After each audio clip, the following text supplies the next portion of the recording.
international law. We are, we are happy today to host an interview with you. Sorry, no problems. Well, so, somebody is probably speaking without their microphone turned on. Yeah. So turning back to our conversation, we are very happy to welcome you today. Юрієм Пархоменком is a very interesting guest because he is a partner in American law firm Foley Hoag, specializing in public international law disputes. Yuri successfully represents states in various international law disputes in the International Court of Justice, in the International Tribunal of the Law of the Sea, and investor-state disputes. Apart from that, Yuri worked for 8 years in the Ministry of Foreign Affairs. And this is where we would like to start our conversation. Yuri, so it was a kickoff of your career as an international lawyer. And you started working in the Ministry of Foreign Affairs when you graduated from Ivan Franko National University of Lviv. What were your expectations from your future job, and did MFA actually live up to them?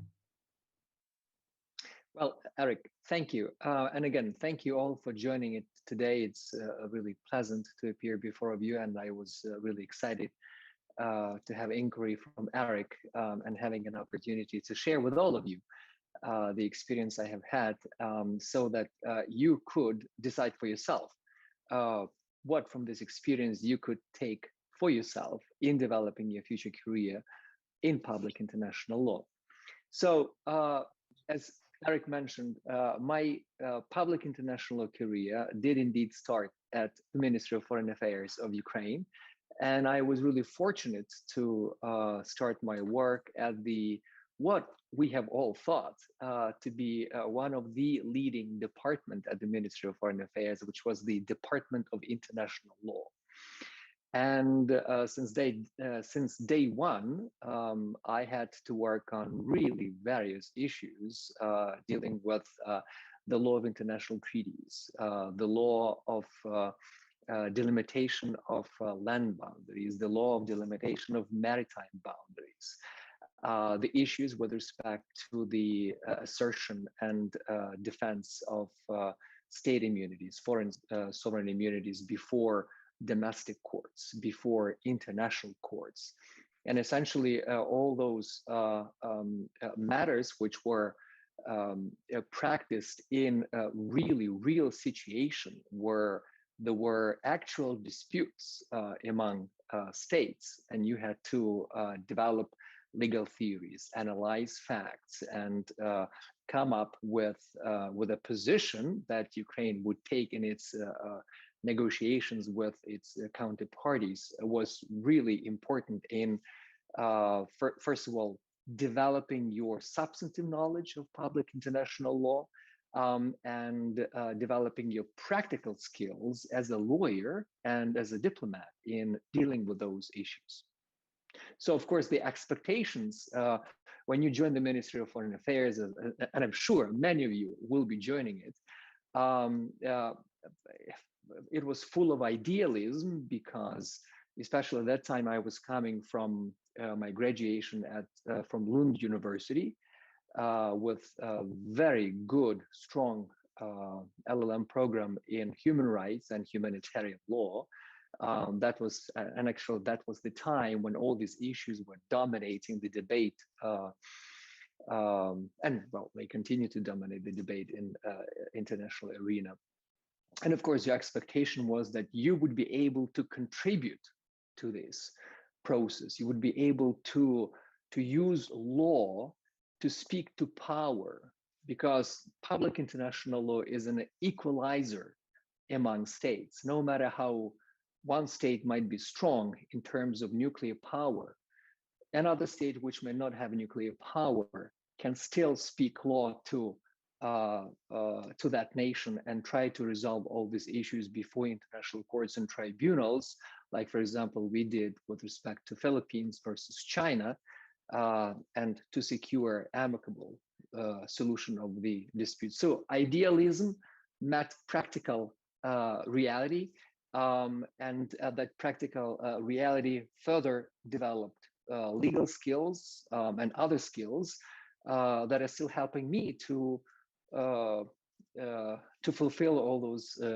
idealistic views and aspirations that still animate my career in public international law. Thank you so much for for sharing your experience. And also, we know as a Ukrainian diplomat, you also worked in Ukrainian embassy in Washington. And could you please maybe describe your work there? What matters you dealt with? How was it there? Well, so our embassy of Ukraine in the United States is probably embassy number one, just like our embassy in the Russian Federation. And probably like our mission before NATO and the European Union. And there were many really brilliant people working there. And I recognize right now on the screen, Olena Svetun, who was working there as well, together with her husband, two both really brilliant people, brilliant professionals, and it was really fantastic working together. So I'm happy that we can reconnect, that Eric reconnected us in a sense now. At the embassy of Ukraine, my agenda or my portfolio included really the same issues as those on which I worked at the Ministry of Foreign Affairs. So primarily these are all matters arising from negotiations and conclusion of international treaties. But of course, this focus was limited primarily to the matters of bilateral agreements between Ukraine and the United States. There were many issues related to the defense of foreign sovereign immunities of Ukraine before domestic courts in the United States. There were many issues with respect to combating international crime, especially in the areas of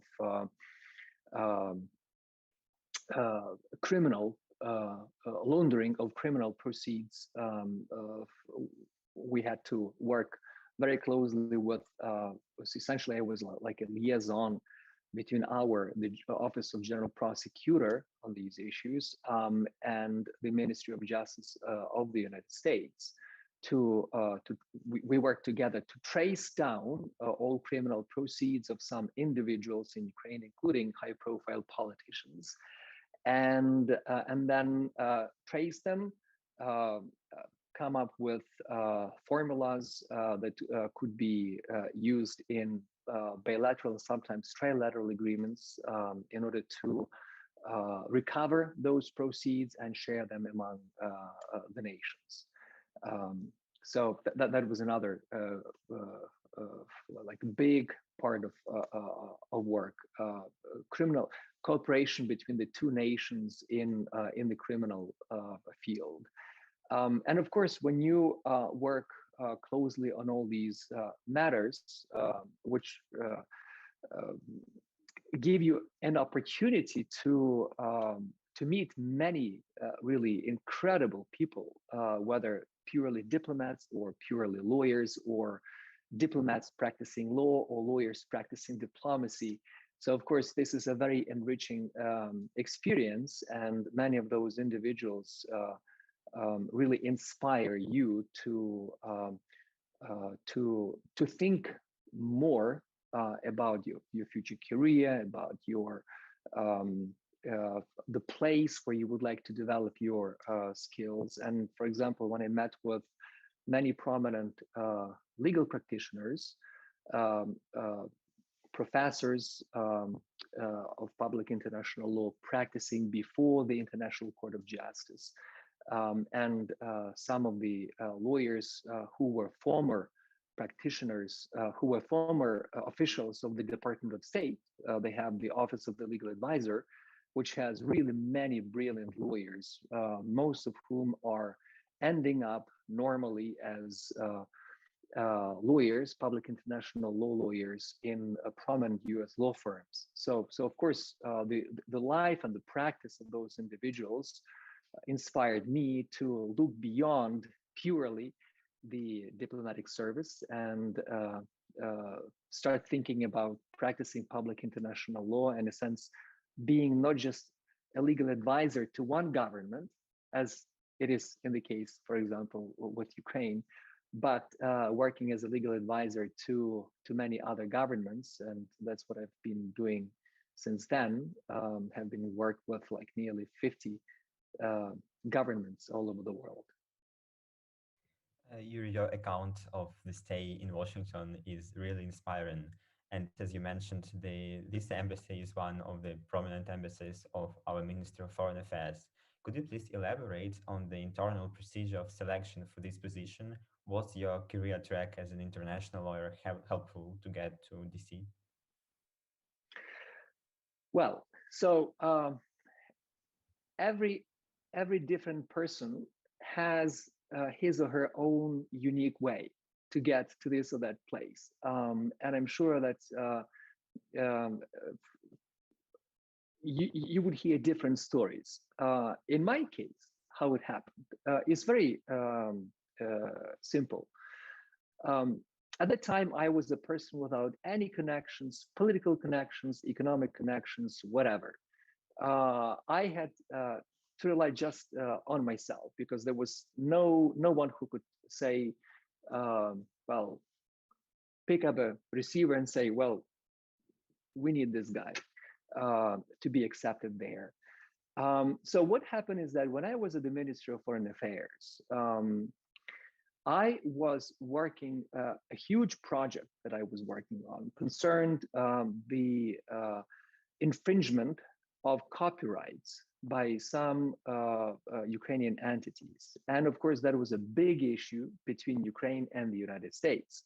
And even the general system of preference that the United States maintained in our trade relationship was essentially on the table, was put on the table by the United States with the condition that if Ukraine does not stop or does not adopt effective legal framework that could stop infringement of copyrights, holders of which were US nationals, then the United States will revise this whole system of general preferences. So at one point, I had to go to Washington, DC for negotiations with the US Trade Representative. And I was a legal advisor to the head of our delegation, who was the head of the intellectual and copyrights agency of Ukraine. So we arrived at the time, that was September 2001, before September 11. So we conducted several negotiations with the U.S. Trade Representative, and and then during our final meeting, well, before our final meeting in Washington, D.C., we arrived to the office, and the office and the representatives told us, sorry, we cannot meet today. The United States is under attack. Well, we were shocked, of course. On our way back to the embassy, we saw the plane with bellowing black fumes coming out from the Pentagon. When we arrived to the embassy, we saw the footage from New York. So of course it delayed, all airports were closed. So I had to stay in Washington, DC for another week. And during that week, I had other good opportunities to interact with our ambassador.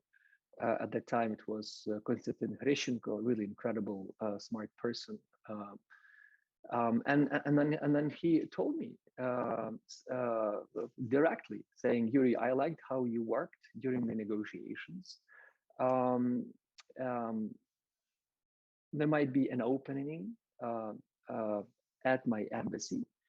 The person I'm looking for must know public international law. I like how you did everything. So would you be interested in working with me? Well, of course, I responded, Konstantin Іванович, це для мене буде велика гордість і честь працювати разом з вами. And then in front of me, he picked up the receiver, called the head of the human resources department of the Ministry of Foreign Affairs, and told the person, ось тут у мене є хлопчина, який тільки що дуже гарно попрацював з нашою українською делегацією в Вашингтоні. Будь ласка, оформляйте його на листопад місяць. So for me, it was, of course, completely unheard of, because most of other folks have already been posted abroad, like in other different countries. And for me, coming from absolutely from nowhere, with no connections, having this opportunity, which was recognized because of work, was really incredibly inspiring and very motivating. So essentially, in November 2001, over objections of my family, because of my parents were very much concerned about the terrorism, Al-Qaeda and all those things. So my wife and I went to the United States. And so that's the story behind being at embassy number one. But of course, other people would have different stories, and I'm sure that they might be equally interesting and inspiring.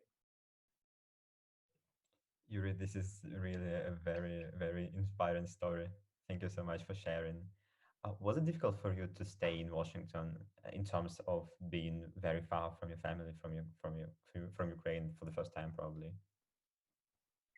Well, so you see, when you are going abroad, right? Even though you're technically working, even though you are abroad, right? You are still technically in sort of like an aquarium with the same fish, swimming in the same water, having the same oxygen, right? So there is you do not have that acute sense of having been separated from your country. Of course, you miss your relatives, you miss your parents, but you really do not have that sense of having been uprooted from one place and just put into another place, because everyone, and especially if you have good colleagues at the embassy, like for example, Olena Svetuna and her husband. So we get to know each other. We had to travel. We had to interact frequently, and all these mutually self-enriching experience, self-supporting experience, really does not make you feel as if you are detached from your roots. The situation, of course, is different once we had to completely transition from the embassy, and I had to start working and studying at the Fletcher School of Law and Diplomacy. So that was like more abrupt step with many interesting consequences. But again, those challenges that you are facing when you have to trudge your own way, they essentially harden you. They help you grow if you respond to them well. And as they say here in the United States, what doesn't kill me makes me stronger. So essentially, I really welcome all challenges in my life, because that's why we can grow, because of the challenges. You mentioned you're studying in Fletcher Schools of Law and Diplomacy, and we know that you have an amazing educational background in general. You pursued master's degree in Harvard Law School. You mentioned lunch as well. Could you maybe compare these different degrees you acquired, and how did it help you in your future career? Well, so all universities are completely different, and they are even more so if they are coming from different continents. So based on my experience, I would really encourage you to explore different aspects of your education, different programs, from different places and different continents, because you would always be able to develop your legal skills, in some unique ways. For example, at Lund University, which maybe I have to mention to you one point. Right now, you are living in an unprecedented area of access to information. You have access to internet. You can find so many opportunities there in terms of your education, in terms of different programs that are being run by different universities. So back then in 1990s, we even didn't have computers, let alone internet. So I knew about Cambridge, I knew about Oxford, but I had no idea how you can get to those universities. And for example, one day I was passing by the embassy of Sweden in Kiev, and I noticed like an advertisement on the board of the embassy that the Swedish Institute, it's like a state institution which finances education for foreigners, has announced a program for foreign students who can apply to this institute and then to the universities. So that's how I found Lund University, just really by sheer happenstance, right? So you can find all those places right now easily using internet, and all these websites of the universities provide the most detailed information that you need to get there. So now that you have all this access, right, to this information, I encourage you to explore all these opportunities, because that would be essential for you, especially if you would like to work as public international lawyer in one of the global law firms, or or some international organization, or even if you want to continue working at the Ministry of Foreign Affairs. So, for example, in Sweden, Lund University had it is one of the best programs in human rights and humanitarian law. But it is absolutely different from the way they teach public international and human rights humanitarian law in the United States. And I will give you some examples. So in Lund University, of course, the emphasis was on developing your substantive knowledge. And you had to read all those different treatises.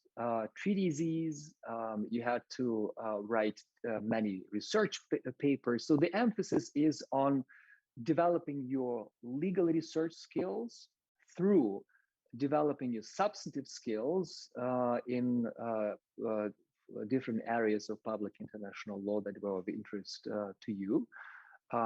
And essentially the whole program is geared more towards developing you to work in the world of academia, which is brilliant, right? But the skills required for your success in that world are not necessarily helpful for you in the world of practical application of law, although there are many good transferable skills to your practice, like, for example, the ability to know all relevant sources of public international law, customary law, right, treaties, the ability to understand how those sources interrelate with each other, the ability to understand and having knowledge of substantive aspects of substantive norms of public international law, right? And then ability to synthesize everything and put together in writing. So of course, this is a very good skill, but that's not enough for you to become an effective public international law lawyer, right? You need something more to that. And that's where the education in the United States or in the UK will really help you, because the emphasis here is not just on your knowledge of black letter law as it is in Europe.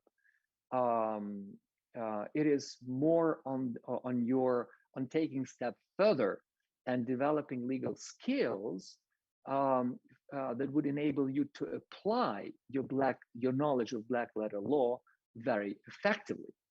So, for example, at the Fletcher School of Law and Diplomacy, which is regarded to be the oldest foreign affairs law school in the United States, and currently, and since for many years already, one of the leading law schools in the United States with purely public international law, right?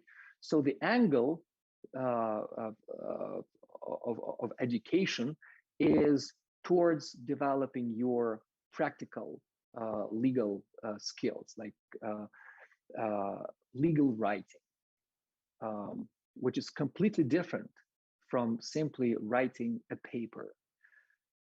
Yes, it involves analysis, but the mode of writing, the mode of setting out your arguments is completely different than you would do in a research paper.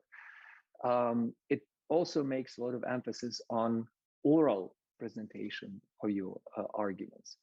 And because the Fletcher School of Law and Diplomacy has had always the opportunity of cross-registering with other law schools in the region, in the area, and Harvard School was like 15 minutes bike ride from the Fletcher. So of course I cross-registered to some classes at the Harvard Law School, and essentially my my time at the Fletcher School was the combination of really drilling deeper into public international law areas, and also getting relevant experience and knowledge of US law, especially civil procedure, contracts, international civil litigation before US courts, really brilliant course which I took at HLS, which really helped me understand many things which I use right now in my daily practice. And of course, once you get exposed to the culture, to the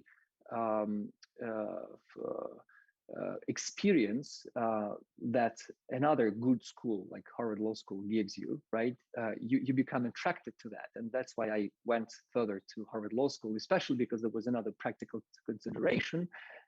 You cannot practice law in the United States without, and you cannot become a partner if you are not admitted to a bar. So if you have an LLM degree, you can pass the bar exam, and then you can start practicing. But getting back to skills, so the U.S. schools really did help me understand and better develop not just substantive knowledge, but the practical knowledge of applying your knowledge, right?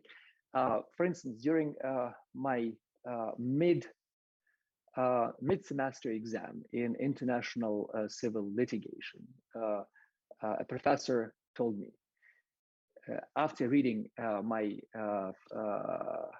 responses to hypotheticals, and the way it works is in the law school and at the Fletcher School. So you are given a hypothetical, right? Like you have it at Jessup Moot Court. It's a complex factual and legal matter. So you have, sometimes it spans like 15 pages, 20 pages, and you are given like 3 hours to spot all the issues and essentially give response to most essential issues, and thereby resolving a dispute. And sometimes you have to take a position of a claimant or a position of a respondent, and sometimes you have a position of a judge, which makes it even more complex, because you have to analyze the issues from the perspective of claimants and the perspectives of respondents. So, of course, for me at that time, it was completely unknown of how you have to approach all these things. And even though I knew the subject matter very well, my responses during a midterm exam were more like from a perspective of a research paper, more like academic response that this is wrong because of this is right because of this, right? But that's not enough. And professor told me, Yuri, I'm surprised.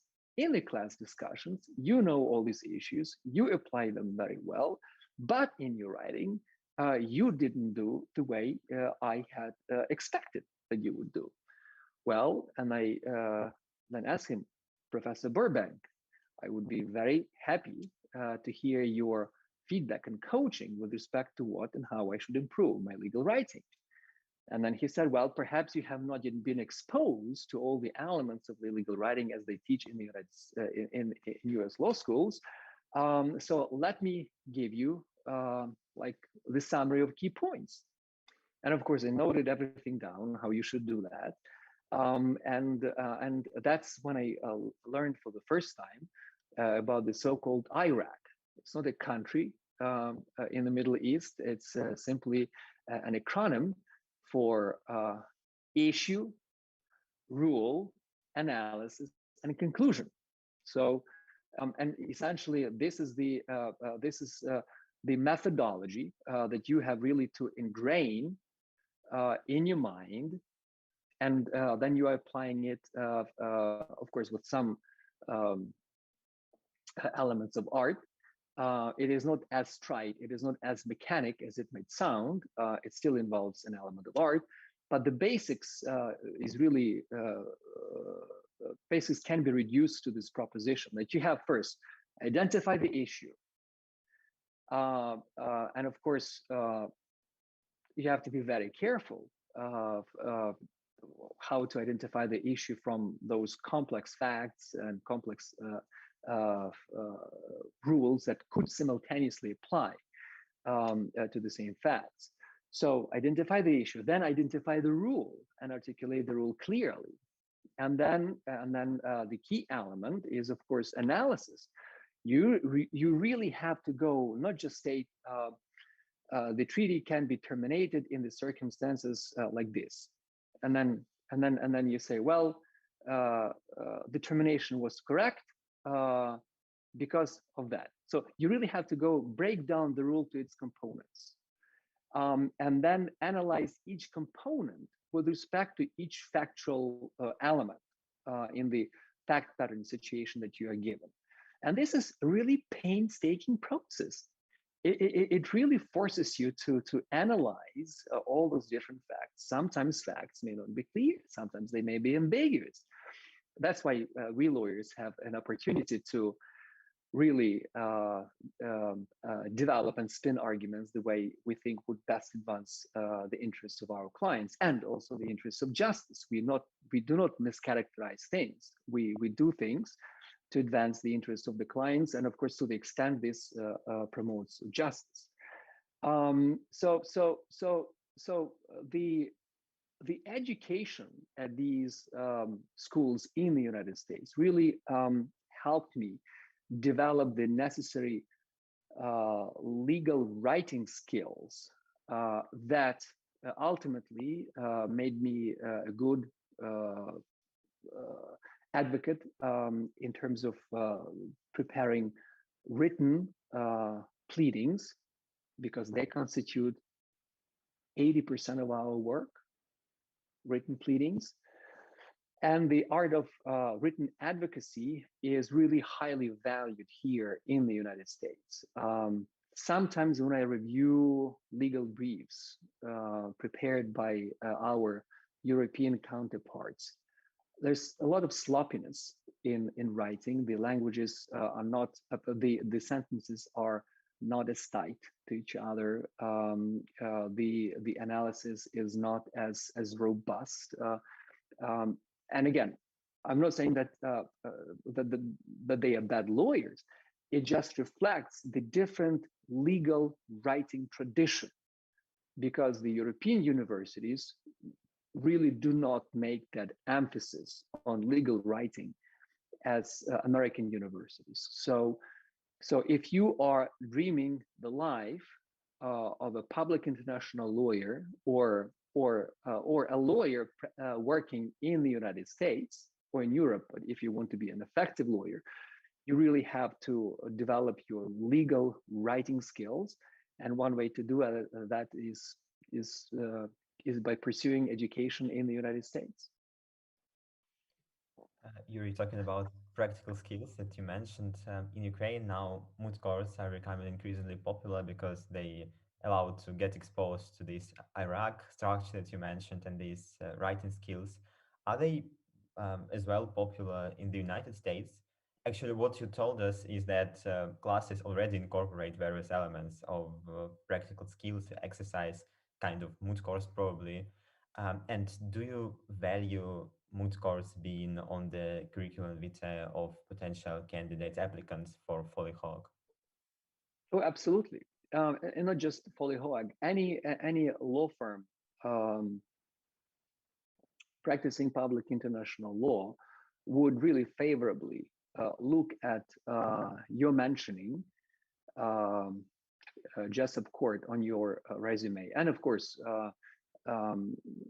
it's even better if you say that you were at least the final oral presenter, for example, or if you say that you won oral argument, that's of course fantastic.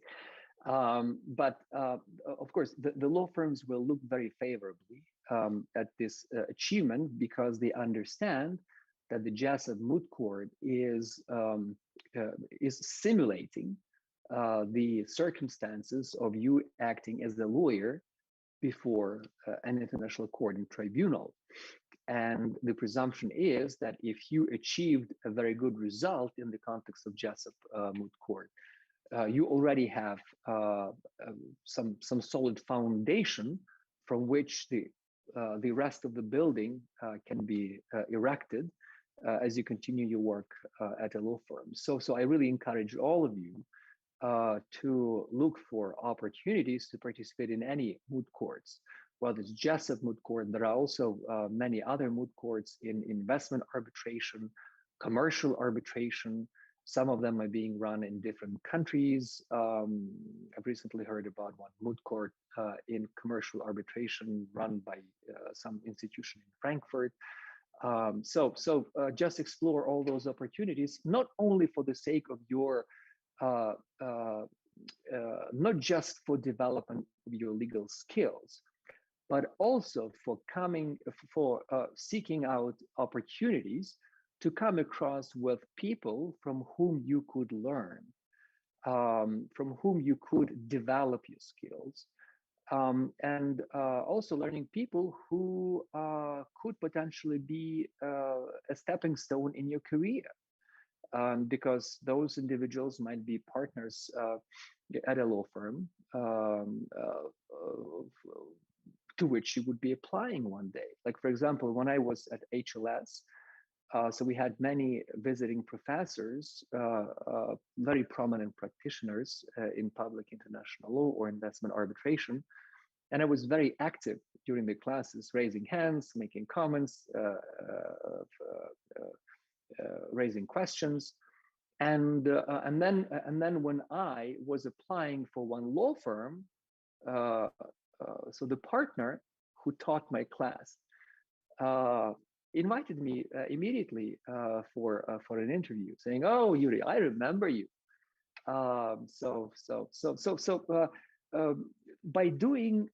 By participating in moot courts, and also by being very active during your studies abroad, you are essentially creating for yourself good opportunities. You're sowing the seeds that will give you a very good harvest that you could reap down the road. So in your work in Foley Hoag, we know that you represented different states in numerous international disputes. Maybe you could elaborate on the most significant and emblematic moments in your whole career in Foley Hoag. Maybe on some cases probably that you represented.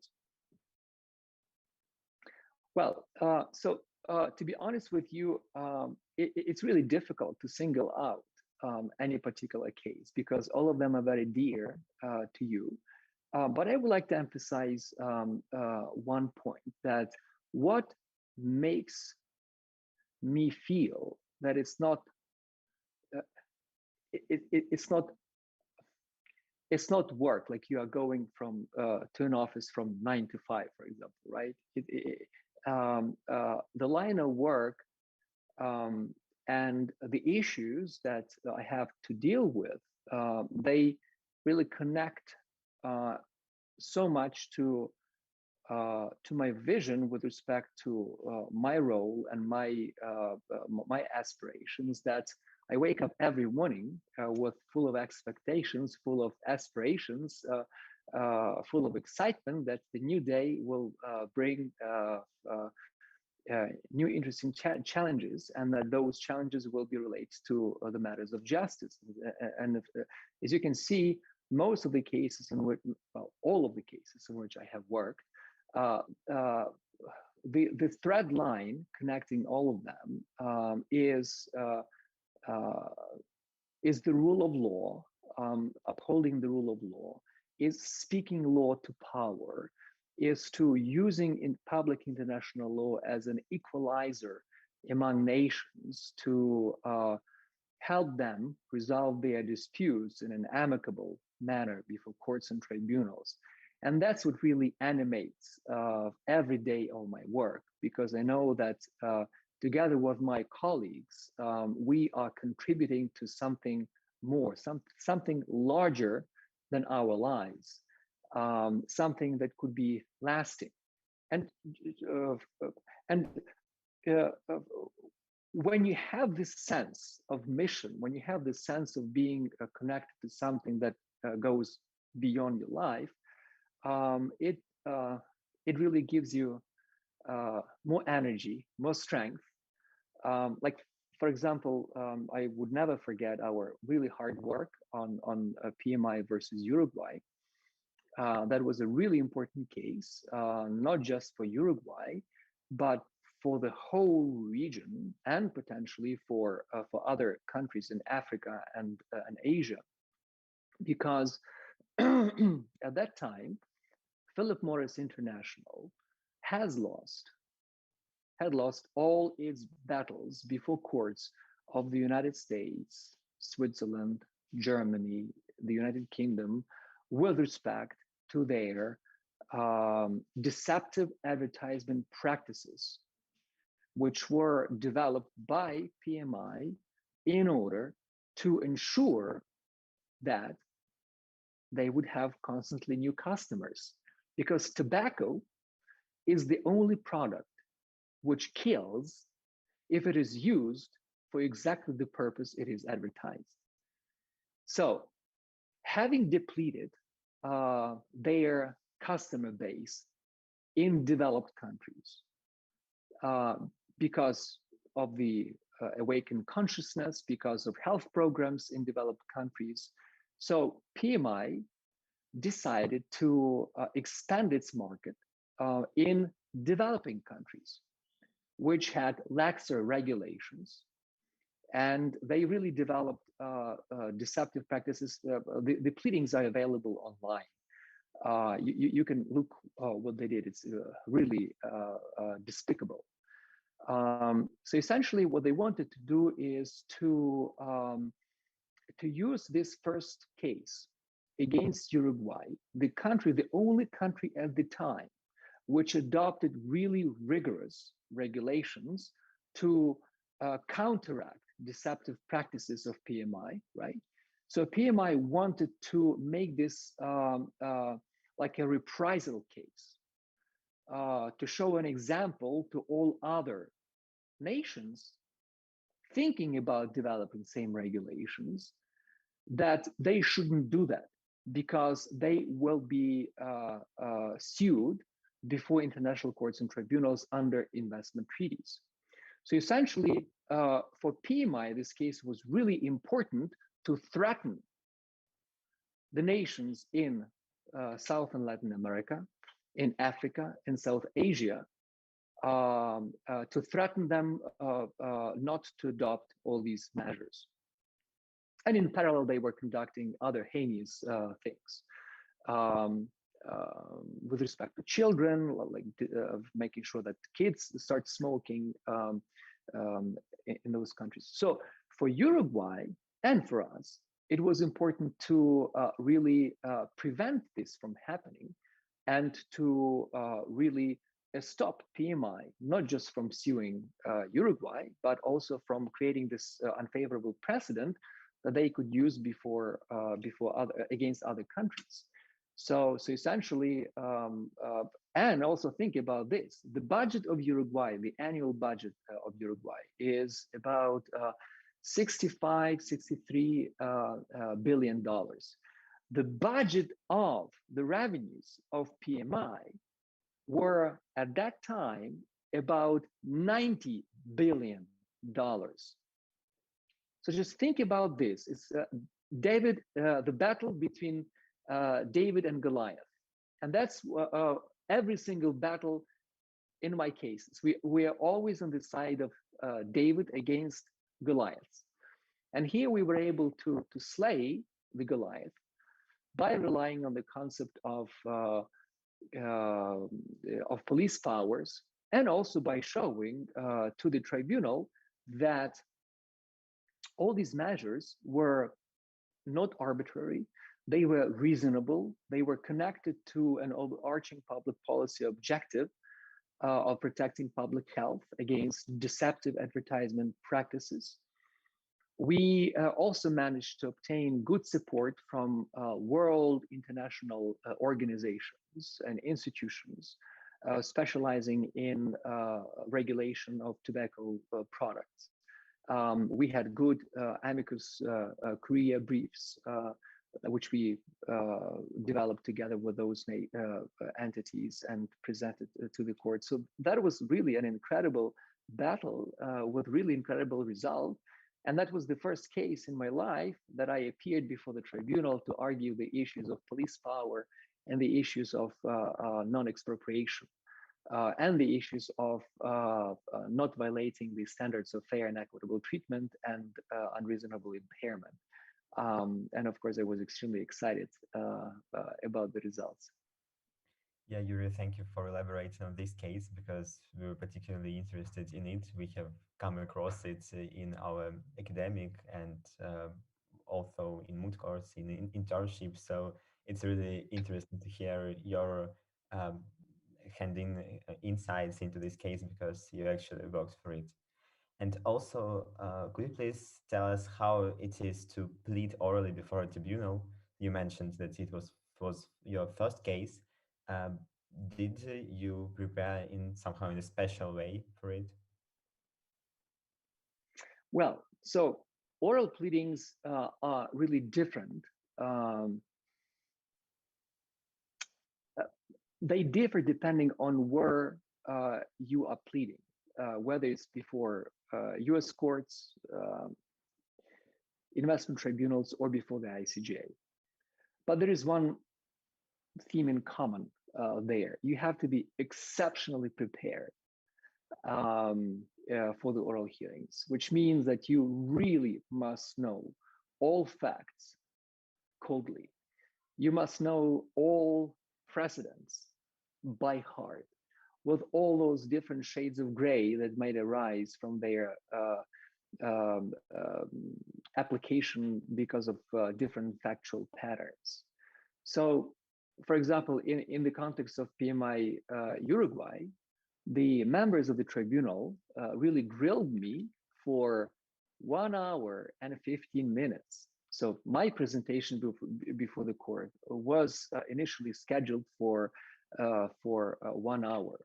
So it extended by 1 hour and 15 minutes more because of all these questions. And since I had to talk about the issue of expropriation, which is which entailed different layers of argumentation. That the first argument is that it's not even expropriation, because under public international law, bona fide measures which are adopted within the framework of police powers do not per se constitute expropriation, right? And you have to show that that was the first step. You have to show that that was not expropriation because it was a bona fide regulation within the police power of state.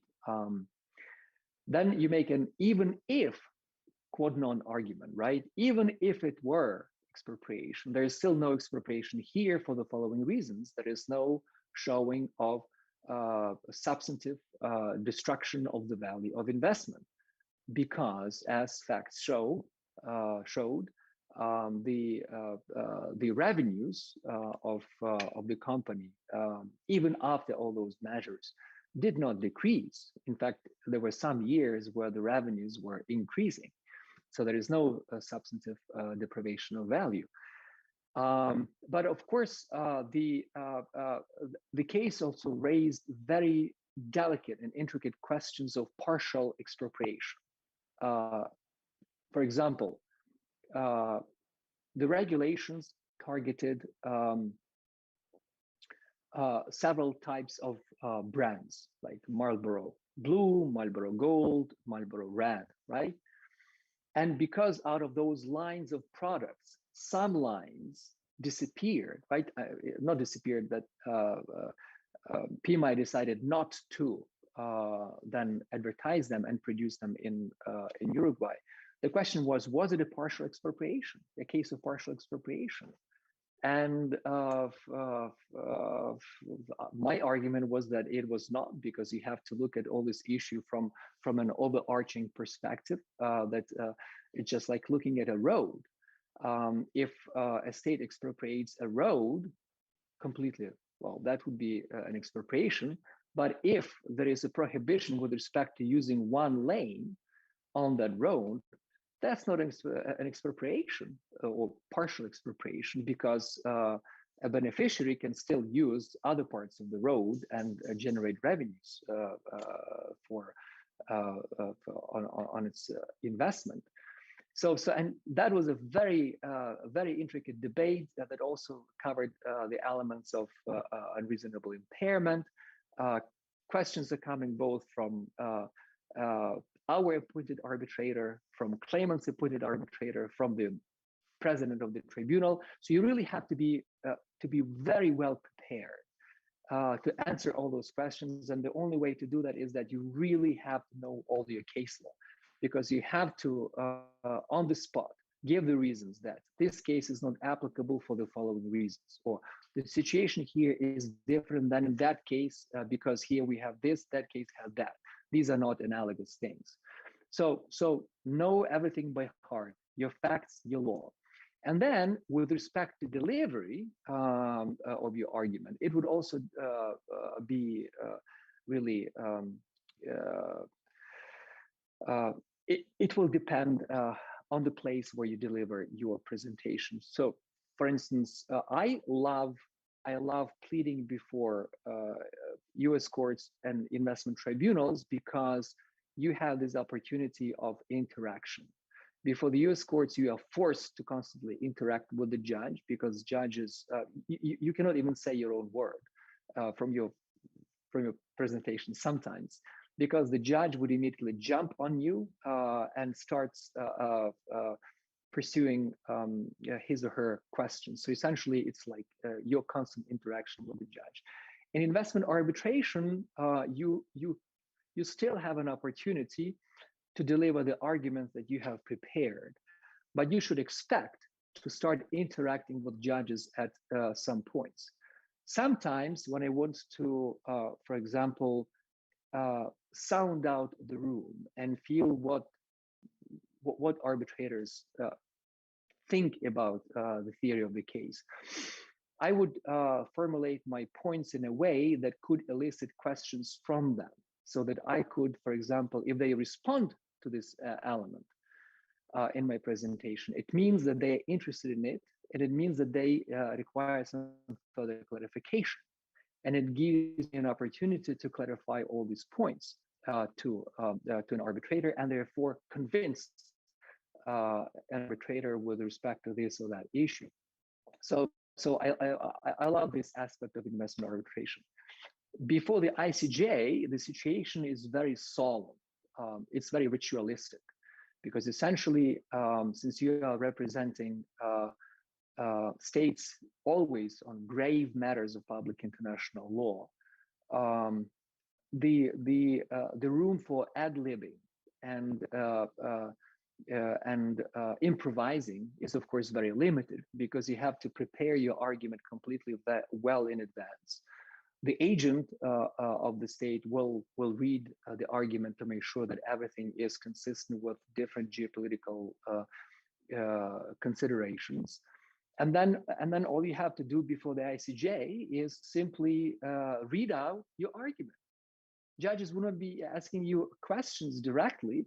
Judges will simply ask you questions after the completion of oral hearings. And then you will have to either respond in writing, or if they raise questions before your second round of oral hearings, you simply have to incorporate your answer in your oral presentation and say and just mention that in response to Judge Tomka, we have this to say. But you might think that simply reading out an argument is easy thing to do, and you know what, it is not. Because it really requires an additional level of your skills to really animate your presentation that you are reading out. So here you have to use a lot of different elements of oral presentation related to your intonation, to your inflection. You have to sometimes make long pauses for emphasis. You have to raise your voice when you want to emphasize something, and you equally want to talk in a quiet tone to also make an emphasis. And it draws judges in as they listen to your oral argument. So it's even though it might look mundane or easy, right? It is incredibly challenging to make an argument before the court. And then of course you have all those 15 judges sitting, they are looking at you, and then with all the history in the great hall of justice weighing upon you. So it is exciting. It is incredible. And it is also a constant work to make yourself better with every presentation you make, whether you are before the ICJ or US court or investment tribunal. Yuri, thank you so much for this information. I think we are running out of time, but I would like to ask you the last question that our listeners might be really interested in. We are aware that Foley Hoag has various internship programs for law students, and we would like to clarify some practical questions we cannot find really ourselves on the internet. So from your experience, is engaging interns widespread in the practice of the firm? And does Foley Hoag accept interns coming from abroad, not from the United States? Is it possible to apply for Ukrainian law students, for example? Well, that's a very good question. So with respect to internships, we normally, so there are different levels of internships. So those law students pursuing their LLM degrees or JD degrees in the United States are sometimes giving an opportunity to work as, let's say, summer associate or winter associate for like about 1 month. And it's sort of like, it's a paid internship, the objective of which is to give an opportunity for a person to learn about the firm, about the practice of public international law, but also to identify potential talents who could become lawyers in the firm. So that's one internship. For example, if one of you decides to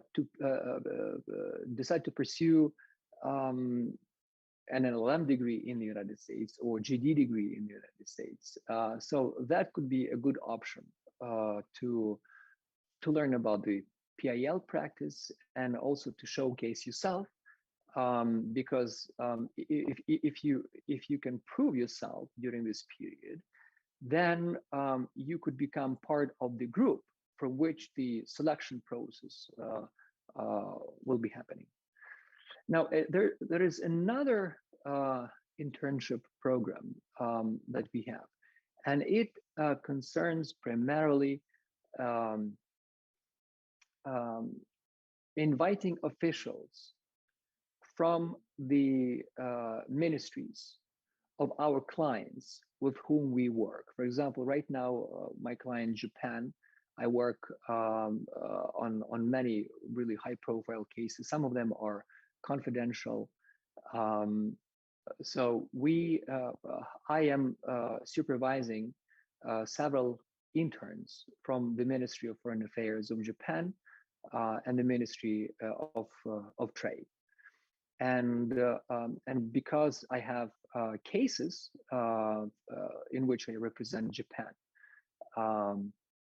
so they are working with me on these cases, and they are learning requisite legal skills so that they could come back to Japan and continue implementing the experience that they have learned at Foley in their respective ministries. So that's another type of program. We also had the same with same programs with Uruguay when we, for example, conducted the carried out work on PMI versus Uruguay. Right now, lawyers who had internship at our firm work at the Ministries of Justice of Uruguay and the Ministry of Foreign Affairs of Uruguay, and they really apply the skills they learned at Foley Hoag in their practical setting. So with respect to simply internships from persons coming from universities in Ukraine, we have not had this precedent until now, and the same applies to other students from other countries. But I will have to think about this. If, for example, there is a big case involving Ukraine, and there is a need to have a person to work also on that case because of Ukrainian knowledge, because of also legal skills, then of course the possibility of having paid internship will be very realistic in a sense. Okay, thank you so much. It was very interesting and useful for us. And with this, I think we can wrap up. Thank you a lot for your skill, for your experience, for your account of your professional career and academic studies as well. I'm 100% sure you have really inspired, at least us with Natalia, definitely. Would you like probably to wish something to our listeners, both on Zoom and YouTube? Well, so I would like to, the fact that you are here already indicates that you have interest in public international law.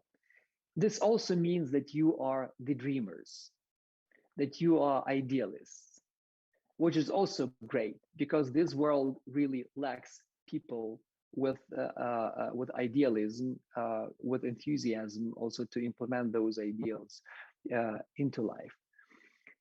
What I would like to emphasize to all of you is that do not stop dreaming and do not stop working hard to achieve your dreams. And always knock on the door of people whom you think could help you, because people will be responding to your calls. And as you continue contemplating your career in public international law, have no hesitation to reach out to me. Even if, let's say, an immediate opportunity of internship or work at Foley Hoag or another firm is not realistic. But it doesn't mean that it's not possible in the future, right? And it does not mean that I would not be happy also to share with you my insights and advice with respect to your aspirations to pursue your education, whether it's in Europe or in the United States. Always happy to respond and with my advice. So reach out if you have any questions, and don't stop dreaming, and work hard with respect to your dreams. And believe me, this is the surest recipe for ultimately having a very fulfilled life, professionally and personally. Thank you so much for such an inspiring speech, and we're looking forward to staying in touch with you. Thank you. Bye. Thank you very much. I wish you all the best. Bye. Bye. Bye.